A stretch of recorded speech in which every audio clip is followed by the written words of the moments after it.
it. That would be helpful to see if you've already gone through the guide, the leadership styles. So I know who's done it and who hasn't, and it's okay if you haven't, just so that we can get a feel for where everybody's at. But the link is in the chat box now.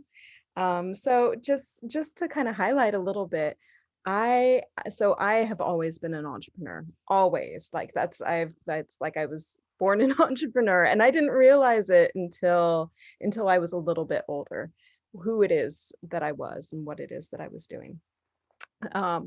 So I started in the music industry. I've done lots of different entrepreneurial things. And I just love problem solving and supporting entrepreneurs. I studied entrepreneurship at UC Berkeley as well, but I studied the psychology and sociology of entrepreneurship, which is kind of like a little bit of a spin. So just wanted to give you a little bit more of a background. And I've always been a single mother. So as I've been going through all my entrepreneurial journeys, I've also been raising my daughter, who is now 16. And I love supporting entrepreneurs. I love supporting all of you so much. It brings me joy. I teach a lot. I've taught globally entrepreneurship and often for Haas School of Business at Berkeley as well on the topic of entrepreneurship. So it's a joy. It's a joy to be here and to be helping all of you. So again, just to reiterate, make sure you have a pen and piece of paper. And the leadership styles, go ahead and download that as well. It's a free offering. I created a slide deck to help lead us through this way. So what I'm going to do is I'm going to pull it up right now. Let's see. All right, here we go. All right, let me now press play. Okay. So we already kind of went through this and addressed this. So Grow My Future is an NGO that trains high school educators to help them figure out, help their teenagers figure out what they want to do after college, as well as the guidebook that I just wrote, which is around for adults wanting to transfer careers or college students trying to figure out what they want to do, whether that's graduate or not. And Forbes, which I write about the future of work and entrepreneurship and professional development and personal development. So the first thing that I want to kind of take a little bit of a pause and ask all of you is, what is an entrepreneurial mindset? If you can put that in the chat, that would be great. You know what? I don't know if I can see the chat in this mode. So maybe, You should be able to see it, but I can't read the question. Yeah, that'd be great. That'd be great. So what are some ideas in terms of what is an entrepreneurial mindset? What does it take? Like what are some of the qualities that are needed to be an entrepreneur? And I have some that I want to offer too, but so we have quite a lot now. Yolanda is saying a proactive mindset, passion, business acumen, adaptability, drive, optimism. Yep, those are all great. I would also add maybe resilience as well, right? Absolutely, without a doubt. Leader, loves to solve problems, perseverance. Nice, yeah. Yes to all of those. I think that optimism is an important piece. I actually didn't highlight it on this next slide that you're going to see, but I think that's a really, really important piece, is keeping an optimistic mindset, which is paired with the resiliency, right? I think that goes hand in hand. Also, we have one that didn't come up, collaborative. That's true. Very important. Yep. Very important. Absolutely. I think that really links to one of the leadership styles we'll see later, you know?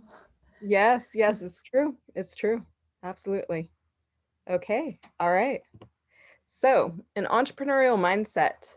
These are some of the things that I've identified, and one that me and one of my professors at Berkeley, he helped put this together. So strong vision is really, really important. It's important for you to have a roadmap And it's important for rallying. It's important for rallying the people around you.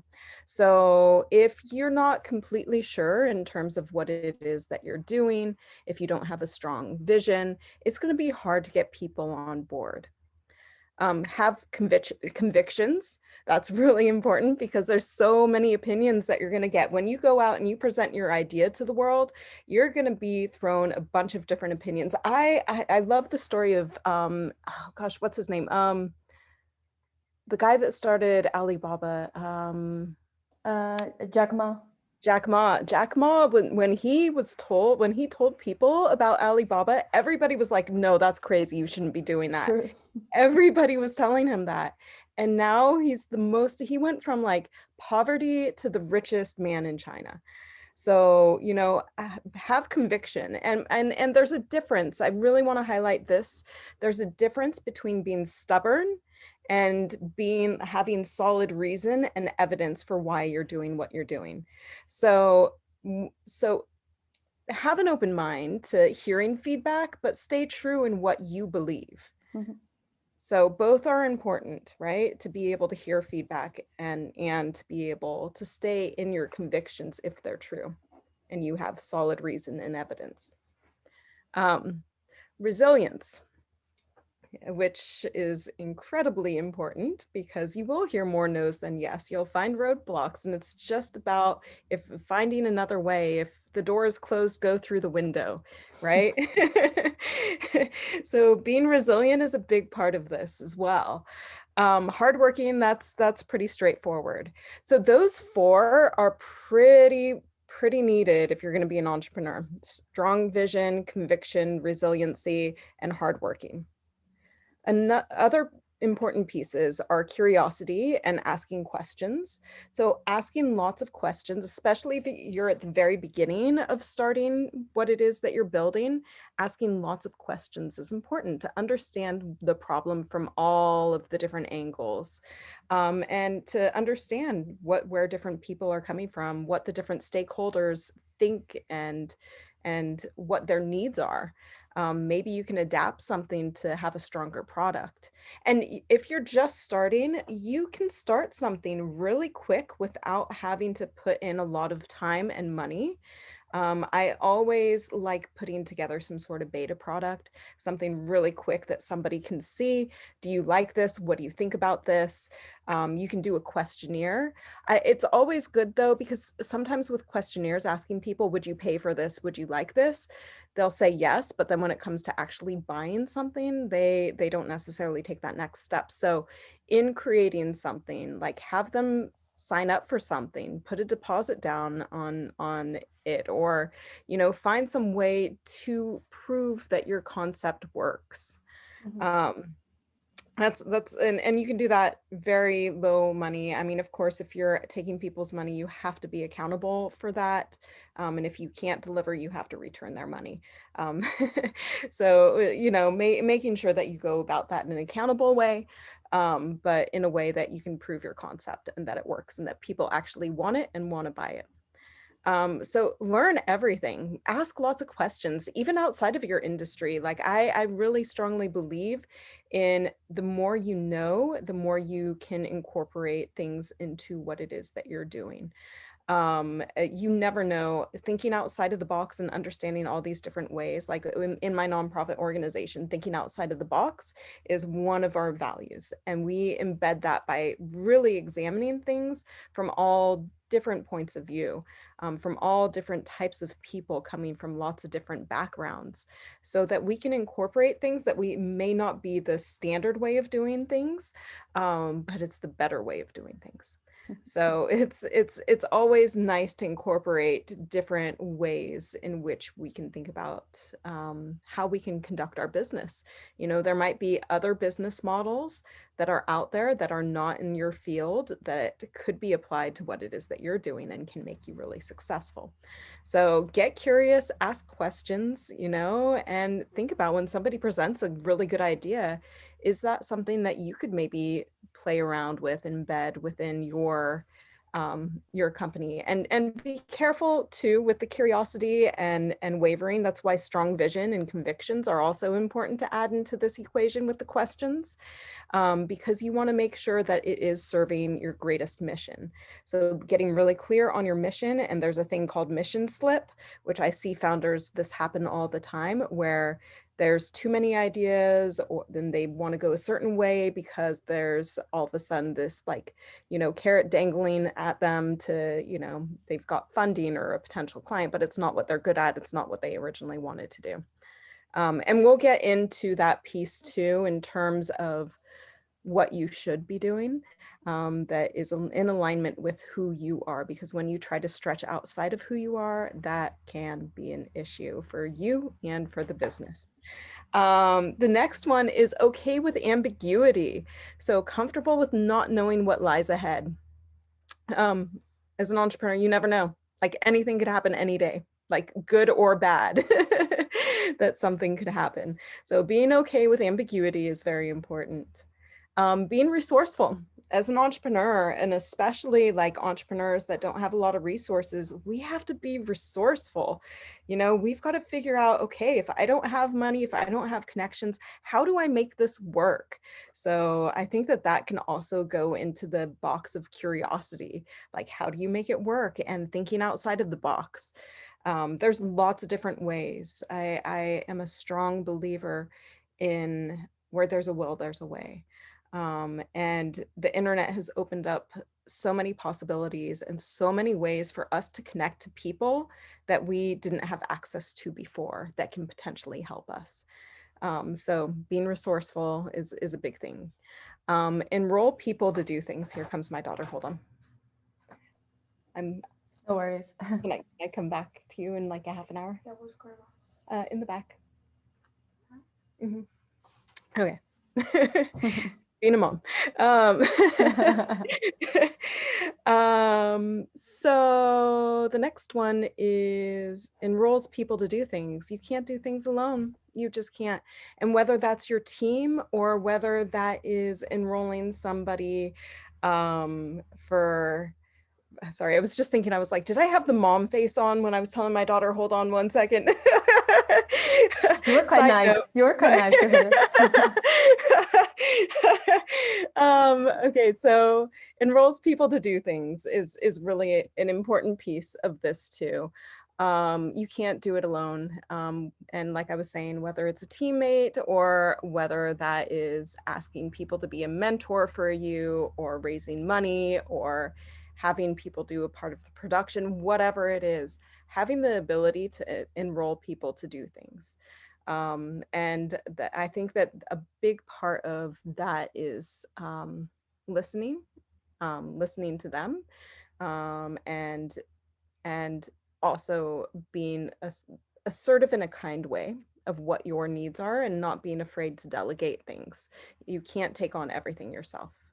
So that's an important piece, is what are some of the things that you can delegate that you don't necessarily have to be doing in your day-to-day. I've actually created lists of what it is that I don't have to, like things that are not necessary for me to be doing and that I might need help with. So it's a good idea to take a moment, reflect on what are the absolute things that you need to put your time and energy in, especially as an entrepreneur.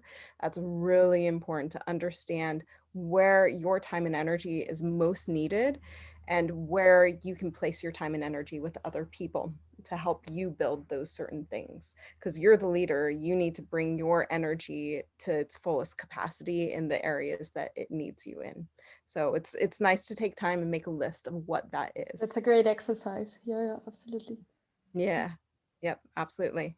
And a bias for action. Bias for action is important. It means that instead of staying still, you see opportunities, not problems, and you take action. you take action towards solving them. And that doesn't mean that there's not going to be times that you get stuck. Like, we all get stuck as people, we're all human, but that means that you are actively looking for solutions. And that might mean, I know sometimes when I get stuck, it's really helpful to talk to people and get outside opinions and different energy coming in to whatever it is that I'm feeling stuck with. So taking action can mean talking to people. It doesn't mean taking action always in the sense that I think we tend to apply taking action, meaning taking action towards moving what it is forward. You might have to take action by pausing and talking to people and reassessing. That's also action, right? So you don't always want to just throw energy at something where it's feeling stagnant. It might be that you need to then place your energy and action in a different direction to figure out why it feels stagnant. But that's still, taking action, just in a different way, placing your action in a different way. The last piece is okay being not liked. And this is really important too. As your business grows, you're going to have more eyes on you. You're going to have more people that have so many different opinions, so many different mindsets. And it might not be in alignment with you. It might not even be that you've ever done anything that would be offensive or anything like that. Just people are strange sometimes. So not being liked is that you just got to be okay with that piece of things and not take that on to yourself as you being a bad person. I strongly subscribe to operating from the heart. And if you are operating from your heart and doing good for yourself and for others, that not being liked that doesn't necessarily have to fall on you, right? If you're coming from your heart. So, and you might sometimes you might even rub people the wrong way because you got to make things happen, right? And that's okay. Like, you are the leader of your organization. You have to make things happen. So sometimes you got to give a little bit of a push. And we'll go a little bit more into that with the leadership styles. So I want to pause really quick and see if anybody has any questions. You can feel free to also unmute yourself if you do. We have no questions in the chat so far. Okay. All right, cool. So okay, I'll keep on moving. If any questions do come up, I'm happy to answer them. So we're going to go into the leadership style. So I have a feeling that a lot of people didn't necessarily go through it. I think what I'm going to do, instead of us going through the leadership styles together, I would love for all of you to do that on your own. And what I'm going to do is explain how the leadership styles work together. Because I think it would take too much of our time, and I want to save the time at the end to answer questions. But understanding your leadership style is incredibly important as a leader, especially. There's a lot of well, actually, let me jump into this piece after I've gone through the different leadership styles and how they work together. So I'm going to tie it into the analogy of a pack herd. So talking about horses. So there's 4 different leadership styles in which I've identified in where I'm going to tie all these pieces together. So G is the visionary that's leading the herd, but also might lose sight of the pack because it's too busy looking forward. R is the nurturer, keeping the herd together, but if everyone was a nurturer, the herd wouldn't go anywhere. O is analytical, gathering information and creating systems, like coming from the sides, right? But doesn't take risks. And W is assertive and not afraid to give a little nip from behind, but may come off as harsh and may have a hard time keeping the herd together. So those are the 4 different leadership styles. All of them are needed. All of them work together. You can see how they all work together as a cohesive team. Being a leader, it's incredibly important to know what is your strength and what is your least comfortable leadership style too. So what's your strength and your least comfortable?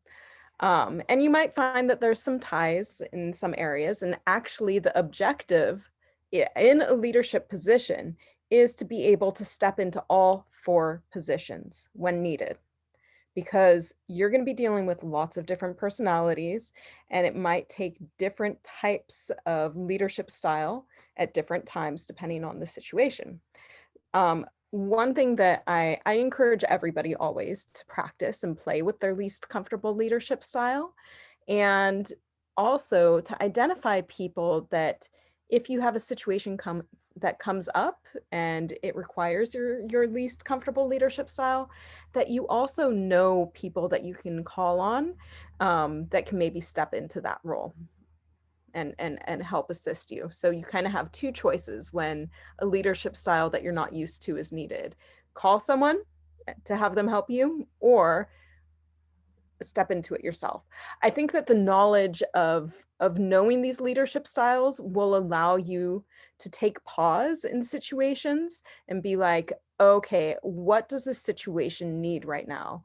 Is this person, and it also allows you to understand other people, right? And what other people's strengths are and where they might be coming from and what their needs might be. So as you go through the leadership styles, which I sent the link to, you'll be able to understand more of the qualities, because we didn't go into the qualities of all of these leadership styles, but it's in the free handout that we sent to you. So it's a really important piece. It can become very difficult to lead an organization if you don't know these different leadership styles. Okay. All right. Any questions? No questions in the chat, but Okay. if anyone has, yeah, just unmute yourself and we can have a conversation. Yep. Yeah, so the other thing I would say, it's really important to build your team based on leadership styles.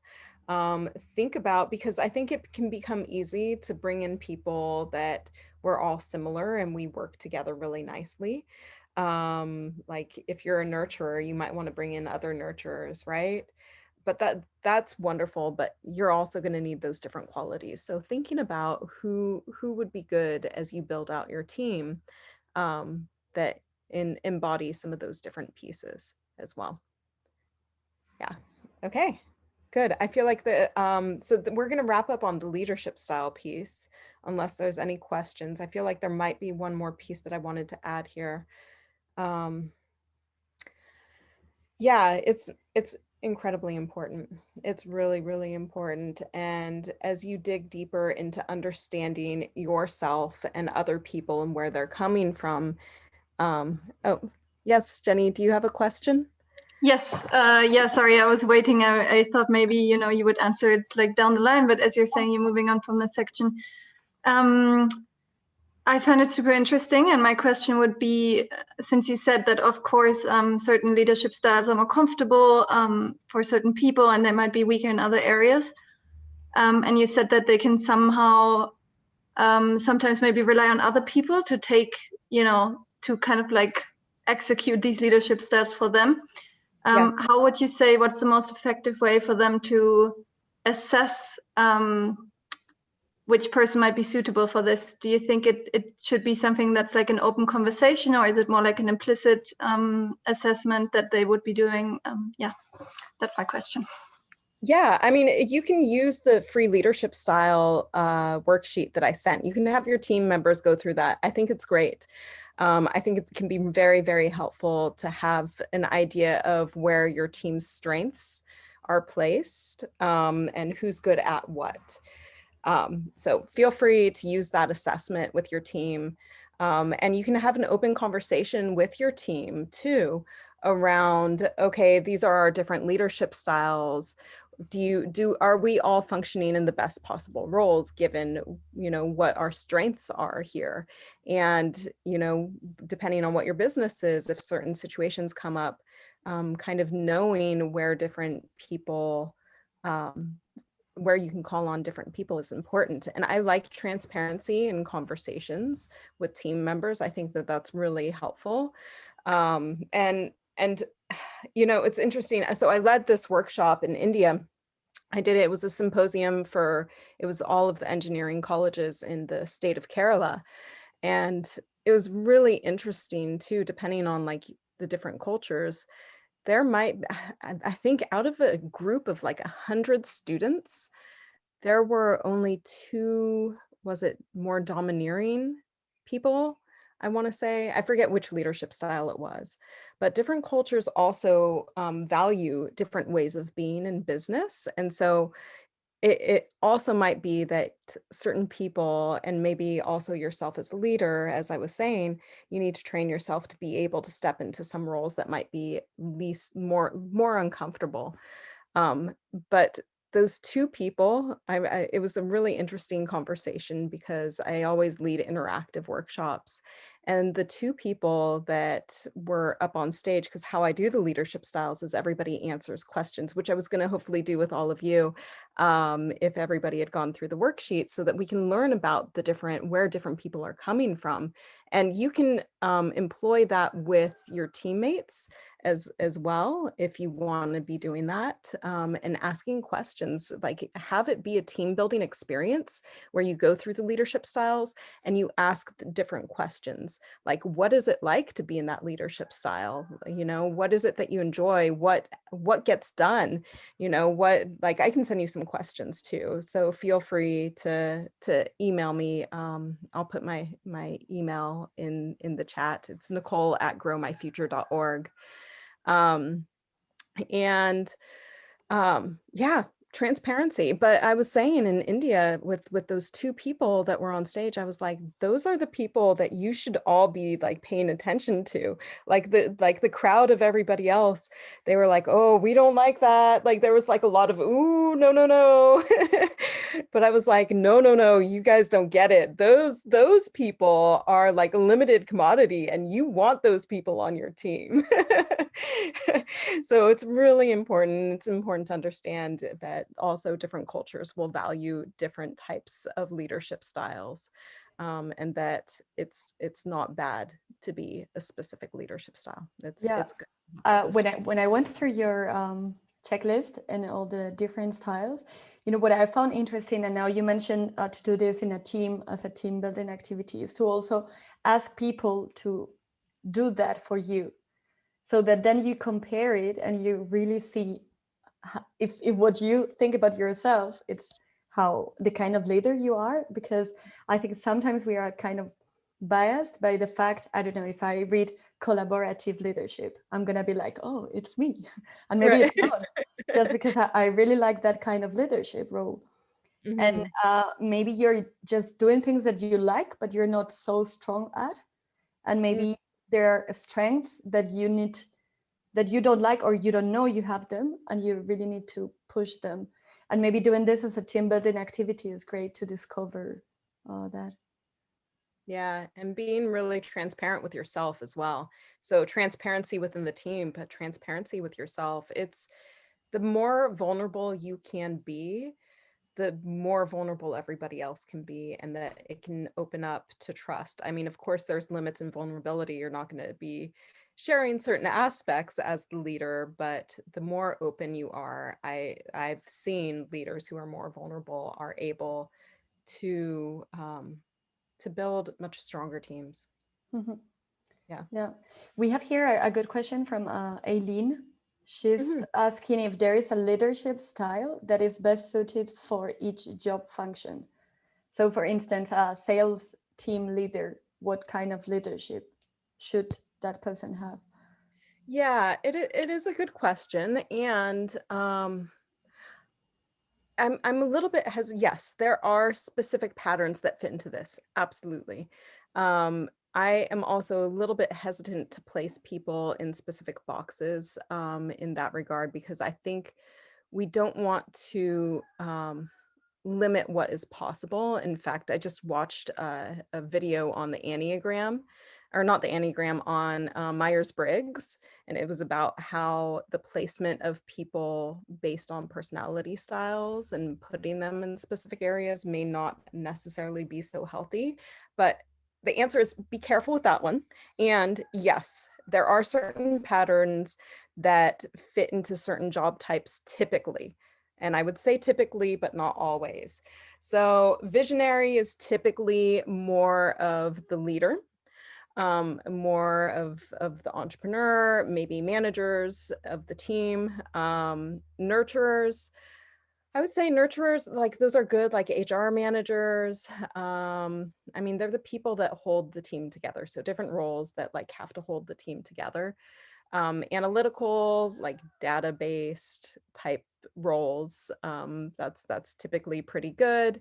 The domineering, again, I'd say manager would be really good for domineering, somebody that pushes things forward, and steps in that type of role. But yes, so yes, and be careful and stay open. Let them prove themselves, like again, have transparent conversations. You can say, hey, like I was looking for somebody to jump in data that has a more analytical background, but I'm open to hearing, why it is that you're interested in this position and what it is that you feel like you can bring to the table. So just be straightforward and transparent and open. Yep. Any other questions? Great. No. Okay. All right. Fantastic. Then I'm going to move on. If there are more questions on this topic, as things marinate in your mind, we can always jump back to this at the end.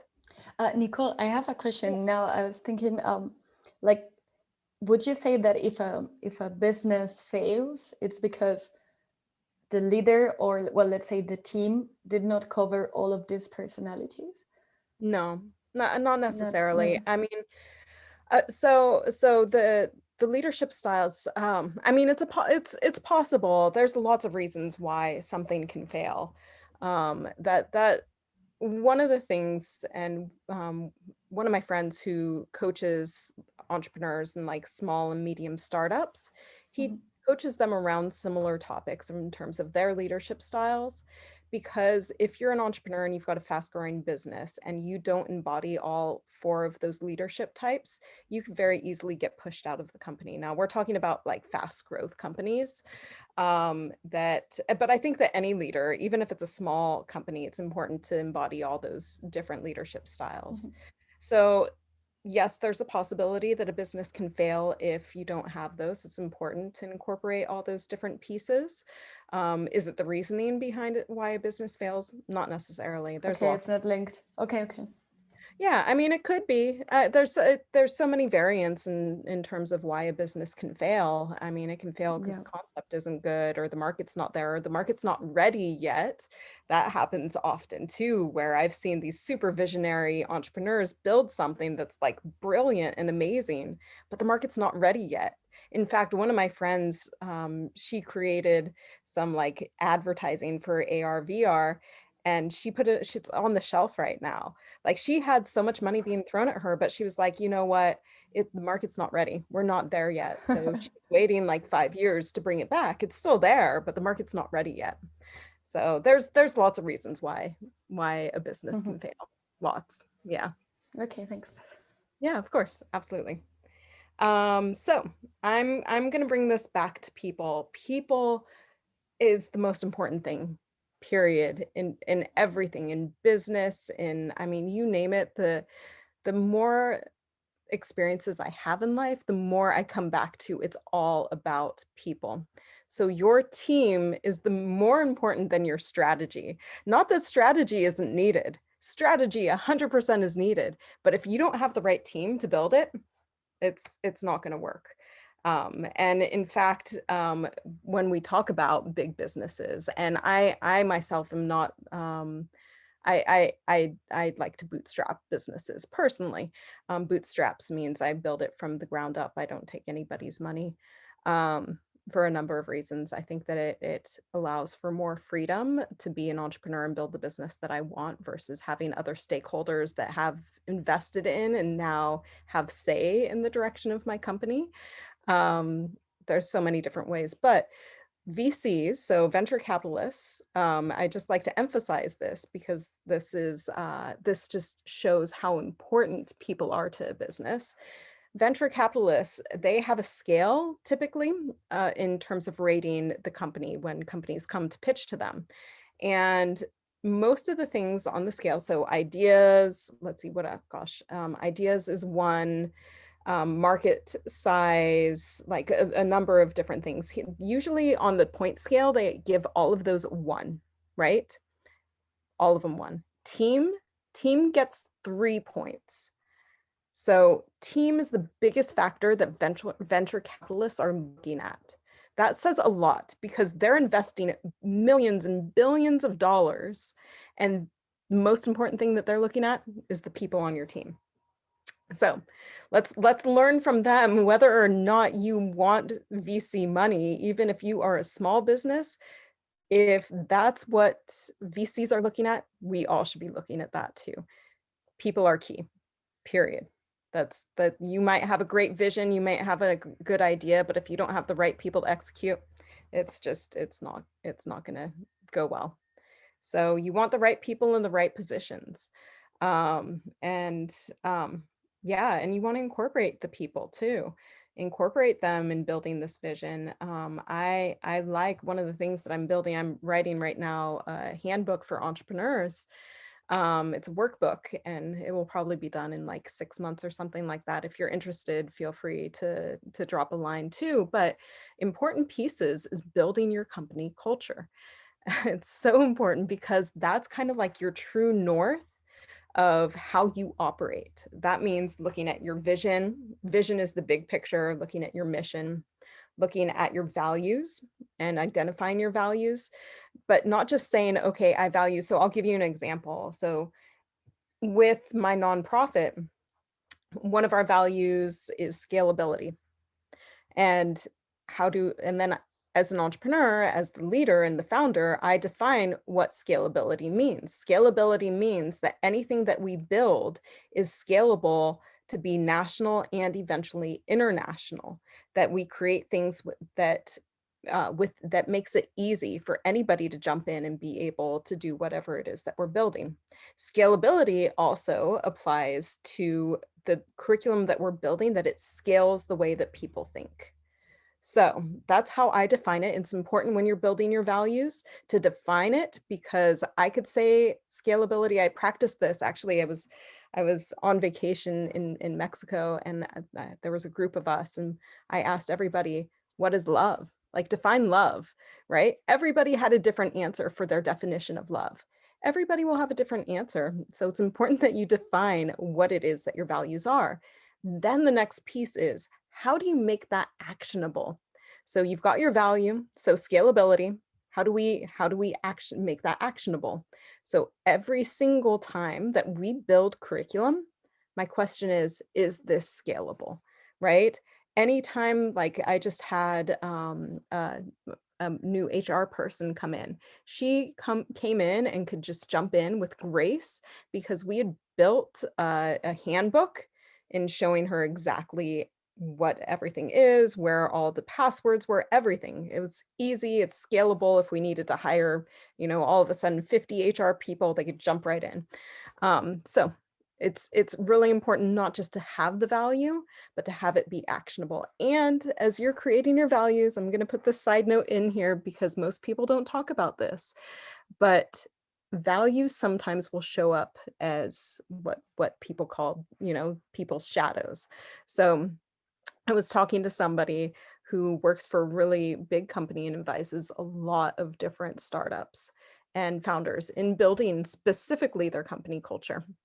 And he was saying more often than not, people are building through their shadow, through what it is that they want. So he gave the example is one of the founders wanted accountability. That was one of the big values. However, that person was always showing up late, not delivering on time, right? So the same person that wanted accountability was not having that within himself. So if you yourself as a leader don't have those pieces and the values that you're establishing, it's not going to fly. It's not going to be embedded within your company culture. It's going to be a problem. So make sure that you embody what those values are as well. Okay. Yeah, that's a super important point. Otherwise, you lose all the credibility. Absolutely. And you And need to show authenticity. That's so important. so important. Absolutely. Absolutely. It's very true. And And any, go ahead. sorry. No, the Uh-huh. other day we had a live chat with an entrepreneur from the Philippines, and she built a brand that is called Morena, the label, and she built it from like scratch. Like her goal was to support, you know, Morena, like brown skin color in the Philippines, because there's a bit of racism towards people who are more dark skinned than others. So she created a brand called Morena, which means like dark skinned, and she created t-shirts and bags just showing that, and they are white, so it shows contrast with your skin and so on. And she was like, the main thing as an entrepreneur for her was authenticity, like really believing in that, showing in every communication activity that you do that you are in line with what you sell. That's going to give credibility, and that's how you grow. And I think it links perfectly to what you mentioned right now, because yeah, it's a key point.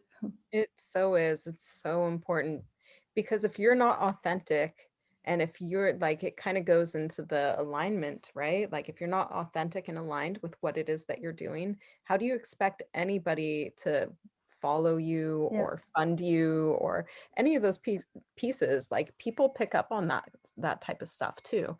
So that's really important. And I think also to that point, in making sure as the founder that you understand what that you're passionate about what it is that you're doing, and that you have the right skills to do what it is that you do as well, because passion is one thing and execution is another. So in the alignment and authenticity is making sure, even if you're passionate about something, do you have the capability to be able to do whatever it is? And if not, that's okay. You can build a team around that, right? But you got to have those honest conversations with yourself as well, and be authentic with yourself and what you can and can't do. But authenticity is so key. And consciousness, often, and being aware, right? Being aware of what you are good at, what you're not good at, what you like doing, what you don't like doing. What you like doing and what you don't like doing is just as important as what it is that you're good at and what you're not good at. Because if you don't like doing it, you're just going to lose energy.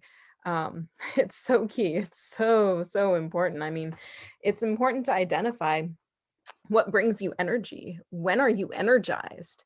It's important to have your team, to understand your team too. I would do this with the team 100%. See what brings them energy, right? What leaves them depleted? What keeps them neutral? I do an activity with the guidebook. In fact, I'm going to create a visualization, audio exercise, but in the guidebook that I have online that is around identifying your career, and if you're in the right career, one of the questions that I ask is, what leaves you feeling energized, neutral, or depleted? And that's incredibly important for your team members as well, to understand those different pieces, because sometimes it's just little tweaks within what it is that they're doing that's going to bring a lot more energy, which increases the productivity. And that you want people who are energized in the roles and what it is that they're doing. So it's good to assess that piece as well. All right, I'm going to move on unless there's any questions. All good so far. Okay. How do you be a good leader during uncertain times? I think that we've all now jumped into uncertain times with this past year, right? And it's tested our leadership style. I think one of the things that's important is care, is really caring and asking your team how they're doing, checking in with them so that they feel supported and that you are supporting them, right? Actually, I think I've broken them. No, another one is asking questions. So, going back to the question piece that I addressed in the beginning, what is the need right now, right? Are there new needs right now? Is my product and service still relevant? Do I need to adapt it? It's really about problem solving and figuring that piece out. So it might be, you know, a time that you have to pause and kind of reassess what's happening with your business and how it can best serve. You can ask previous customers, you can ask new customers. Sometimes you have to pivot during uncertain times too, and that's okay. Um, it can just be an add-on. Like, for example, with the nonprofit, we had to pivot really quick to create online curriculum that could be delivered virtually. So all of our curriculum was already online, but we had to adapt it to be delivered virtually. That was a really quick pivot. You know, we had to figure out what was needed and what had to happen. So, so just taking a pause, like, and taking care of yourself. That is so important. I think that as founders, and I am going to so emphasize this to all of you, take care of yourselves. It's easy to give and give and give and give, but it's much easier to truly give once your cup is full and you can give from kind of like the overflow of your cup. I just wrote an article on Forbes that's accessible, and it's about your energy is your currency. And your energy is incredibly important. You can only give what you have. And if you are not taking care of yourself, you are not giving your best to the company, and you're not giving your best to your employees or to the people around you that you love. So self-care is incredibly important. Please schedule it into your calendars. Like, for real, take time, whether it's an hour, even an hour, like a week, that's just self-care, and make sure even daily, like, take a 10-minute walk, whatever it might be, whatever is important to you. Self-care can also be, you know, putting fresh flowers in your, you know, workspace. It can come in many different forms. So identify what is the best self-care for yourself. It's going to help you lead so much better. Like, really, it seems counterintuitive. Like, I know as an entrepreneur, it's like, oh my gosh, I've got to give, I got to do this, I got to take care of all my people. Pause, take care of yourself, then do all that. All right. So, navigating changes. Get quiet and get quick. And I want to emphasize the quiet, kind of going back to that kind of when things go awry, that we get into this big hustle and bustle, and we've got to fix things, we got to change things, we got to go, go, go, go, go. Pause. Take a moment. When you find yourself in that, maybe it's good. Like, maybe you can push things forward, maybe you have the direction, right? But also take a moment, even when you feel like you have that direction, to just pause and think, is this really the best direction? Is this where we should be putting our energy? Is this what the need is? So first get quiet, make sure you're heading in the right direction, then get quick, then hit it hard. Okay. So navigating changes, get customer feedback, understand the pain points, and adapt using quick iterations, right? So you can adapt, you can see, is this working okay? Okay, yes, no. Let me throw in a different way of doing this. Let me get some feedback. Is this working? Okay, we've got what's working. Let's move this forward. Okay. How do you make choices? Choices can be difficult, right? When we're presented with so many different things. So I've got these are a few of the things that I've identified that can be really good for making choices. Some might be obvious, some might be new to you. I address this also in the guidebook that I wrote in careers, and how to make a choice in terms of what career you want, or any type of choice that is needed. Pros and cons list, awesome. That's like the go-to, like what works, what doesn't, and actually doing it, because it's like sometimes we know that there's a pros and cons list that you could do, but we don't actually do it. Taking time to refresh, that would be that pause, getting all the resources, because one of the things that I've seen with entrepreneurs and individuals in general, if you don't have the resources, you might not feel like it might feel like you can't do something, but the problem is it's not that you can't do it. You just haven't gotten all the resources. So take an inventory. Do you have all the resources? And make sure that there's not any gaps that you're missing there. I love the exercise of 2 colored pens, and you can use this in so many ways. I just had a friend, I just told her about this last night, actually, about a personal issue that she was kind of grappling with. Take 2 colored pens, and it's important that they're 2 different colors. One is for asking questions, one's for answering questions. Ask yourself, whatever the problem is, ask yourself a question around the problem. Like, my business feels, or I'm feeling stuck right now. Why is that? And then write down the answer. And then ask another question to what your answer was. And then when you get that next answer, ask another question. Keep digging deeper and deeper until you get to the core of what the answer is. It's amazing. Consider your alternatives. So, if you don't move forward in this path, should you move forward in that path? If you don't move forward in either, then what? Right? Like, what are all the alternatives? Throw them all out there. Journal and ask for help. I know it can be hard, but ask for help. Find a mentor. That's incredibly important. There can be all different types of mentors. My mentor, it isn't even in my industry, but is incredibly smart, and very much the type of mentor in which I was in need of, but totally different. Like, he had like an automotive company store that like he sold. It's like all throughout the US. So different than what it is that I do, but still the best mentor I could have asked for ever. You can find multiple mentors. You can also find mentors that are within your range of what it is that you, not range, but within your what's the word that I'm looking for? Industry. That can help guide you with specifics. And I want to make a difference, the differentiation of mentor and sponsor, because those get squished together and some people might not know what a sponsor is. A sponsor is somebody that's looking out for opportunities for you.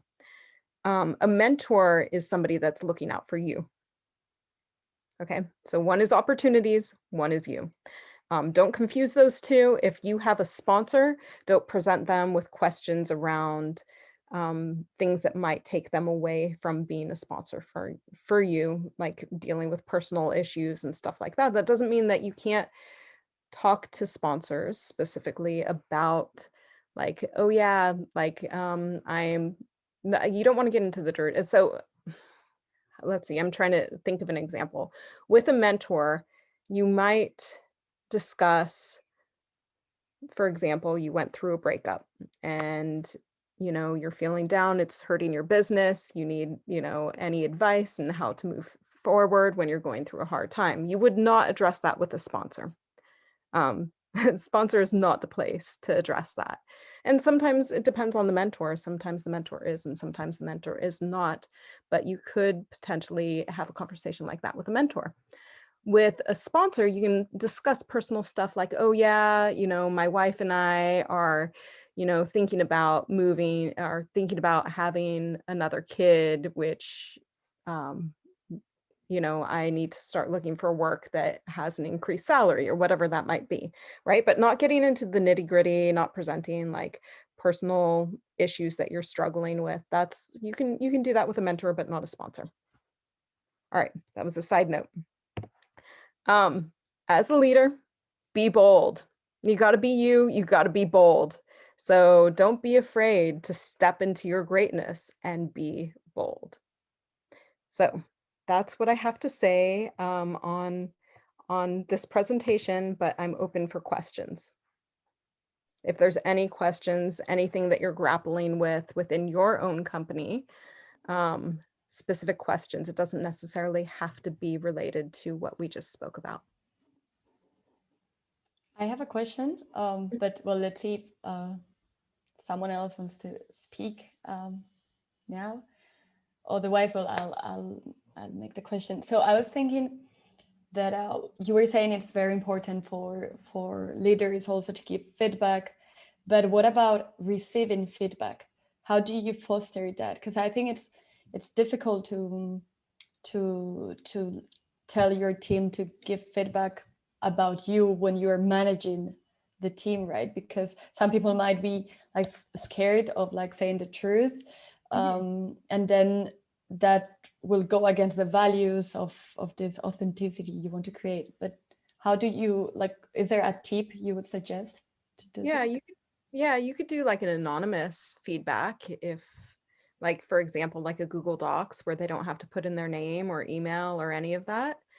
I mean, you've got to be able to really show them that they can trust you in being honest, because that can be very scary, right?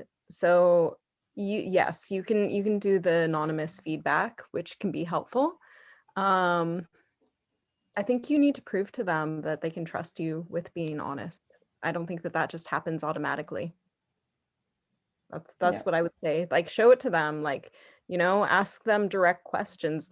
Show them that if you can show them that you can receive feedback and not take it personal and have it be something in which you can grow from.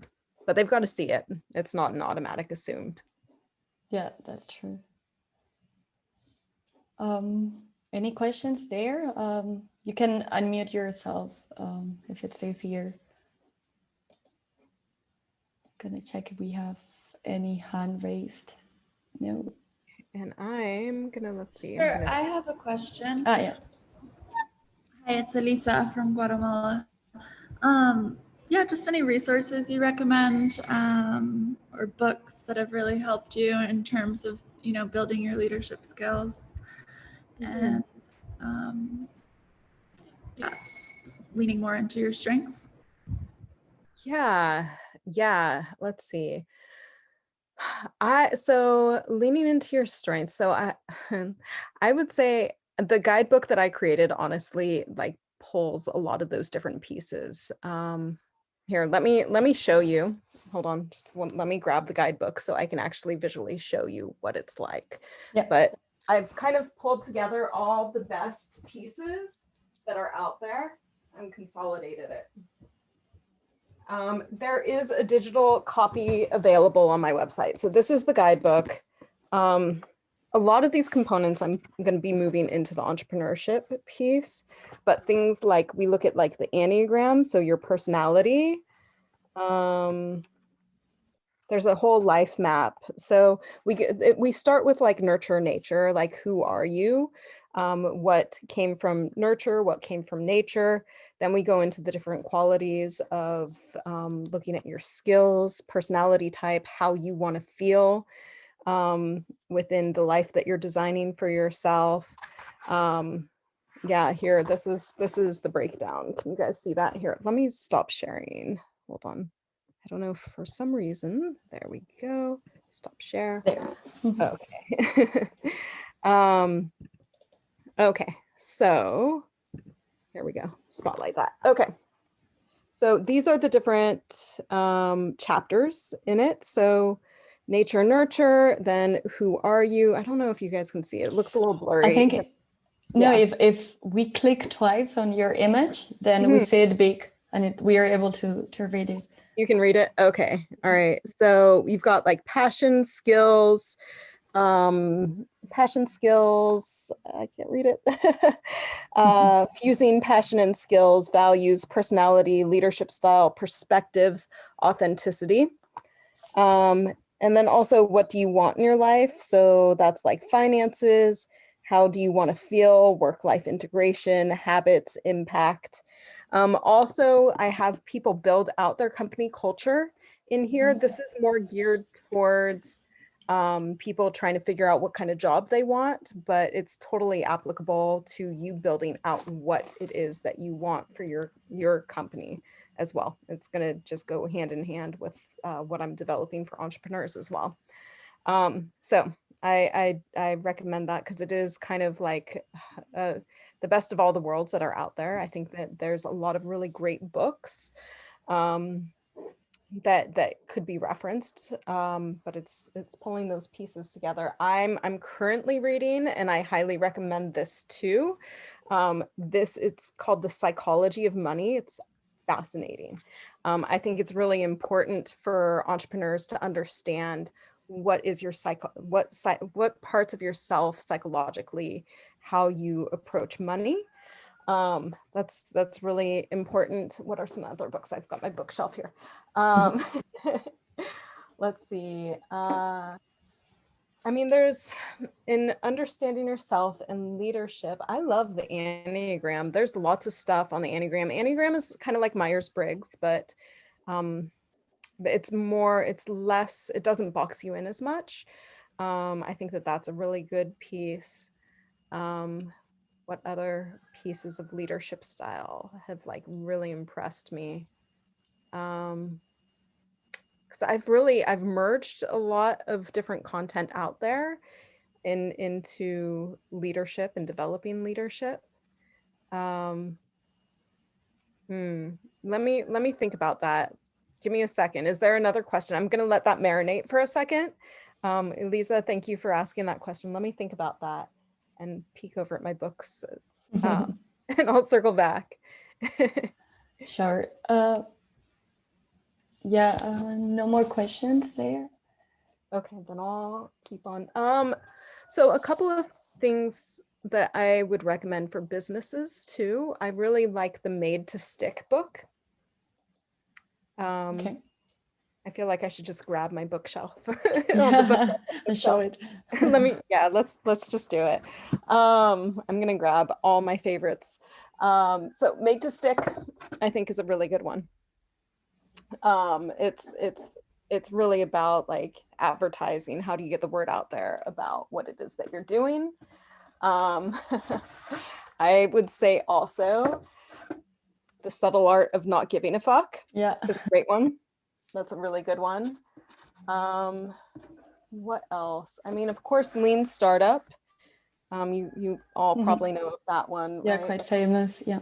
Yeah, exactly.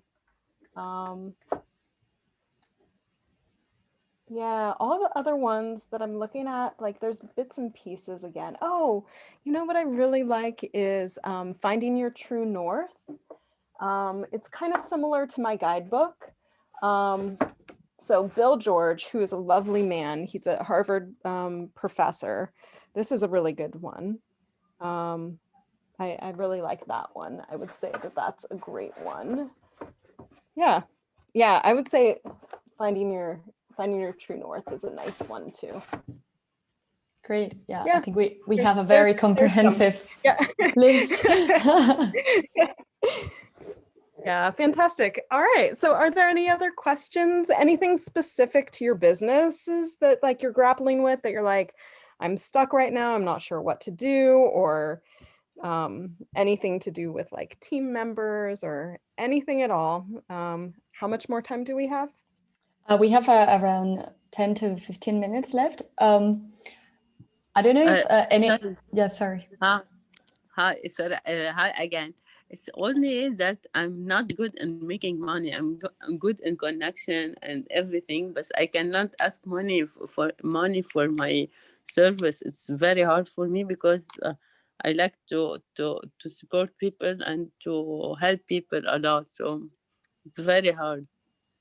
I totally understand. I have that same problem with my nonprofit. I'm like giving it away, like just take it, like this will help you. You know what I found, because I am not good when it comes to the nonprofit and asking for money, is I find people to be the ones to ask for money, not me, because it's too close. Thinking the same. Yeah. It's too close to my heart. Like I developed it. It's like my gift to the world. So the money part is not attached to that. And I just brought on a couple of people that are going to be doing outreach and sales. I did incorporate, for me, because it's really important that there's always scholarships available, that we don't turn anybody away. But I also did increase our price to pay for scholarships and stuff like that. But I would highly suggest like finding people that don't have a problem asking for money and bringing them in. I mean, making sure that they're alignment as well, because there's some people who are just straight hustlers and are amazing at what they're doing, but may not be the most trustworthy or may not represent your brand in the best way. Find a hustler that does represent your brand. Okay. Somebody that believes in what you're doing and can ask for money and can hustle in the best sense. Thank you. Yeah, you're welcome. Any other questions? Or any experience you've had, especially during the last year, and you can share it with us, and then we can see, we can analyze how you went through it. Sorry, me again. I just found it really hard last year to find the balance between, caring for myself and having fun and caring for the team while having to really hustle to stay above water. Like, how do you bring in those moments of like rest and relief when your schedule is just completely booked and you have so much work to do to keep things afloat and growing? Yeah, I mean, I would schedule it in literally, make it just as important as any meeting or appointment that you could be taking. So literally block off time on your calendar, because it is hard, especially when you have so much going on. Block off time, and during that time, it's really important that you create boundaries for yourself. That means, not checking your emails or like doing self-care stuff that does not pull you back into work. And letting your team know, like, I'm busy during this time, like this is blocked off, I can't be of assistance. So really setting those boundaries for yourself. Yeah, it's important. Yeah. It's hard. Yeah, it's hard because in the end you don't stop thinking, right? So, but it's important to put that at the same level of importance as other meetings, or even more, because if you don't take care of yourself, you can take care of your team. Absolutely. So Lisa, what are some of the things that get you out of your head? Like sometimes for people it's running, or at least like, I mean, yeah, I think that actually might be a really good piece, is getting yourself out of your head and more in your body, right? Because then you can nurture yourself. I know I live in my head a lot, especially when I'm in entrepreneur mode. So what are some of those things that kind of can reground you, like spending time in nature, thinking about like getting really clear on also what is nurturing to you and what brings you into your body? Is it dancing? Is it like, there's lots of different ways that you can do that. Everybody's different in terms of what works for them. So I would I would block off time, and I would also get really clear on what self-care looks like for you. Great, thanks. Yeah, you're welcome. Any final questions? I think we are done, it seems. Well, thanks for this session. It was really amazing. I loved it. It's very important to talk about this right now, this leadership skills, and also taking time to, as you mentioned in one of your slides, to slow down, stop, think, and then continue. Yeah. And yeah, we're getting very good feedback in the chat. Oh, wonderful. Good. So we'll share later the recording of the presentation and also all these books you talked about. Great. And I think we'll all be looking forward to your handbook when you finish it this year. Yeah. So yeah. Let us know when it's done. Yeah. I will. And if I have enough people who are like, yes, I want that, I need that, then I'll get faster. We have to push. Yeah. So if you are really interested, let me know and Great. motivate me. I'll make it happen. Great. Well, thanks so much, Nicole. Thanks everyone for joining this session. Yeah, looking forward to seeing all of you in the next webinars as well. And if you have any question, reach us or Nicole or post an Ecom Connect, because we'll be happy to answer to all of them. Yeah, and feel free to add me on LinkedIn. Yeah, perfect. We will share your LinkedIn too, so that everyone has it. as well. Okay. Cool. Fantastic. Thank you. Have a All good right. night, afternoon, or day, wherever you are. And see you soon. See you Ciao. soon. Thank you. Thank you.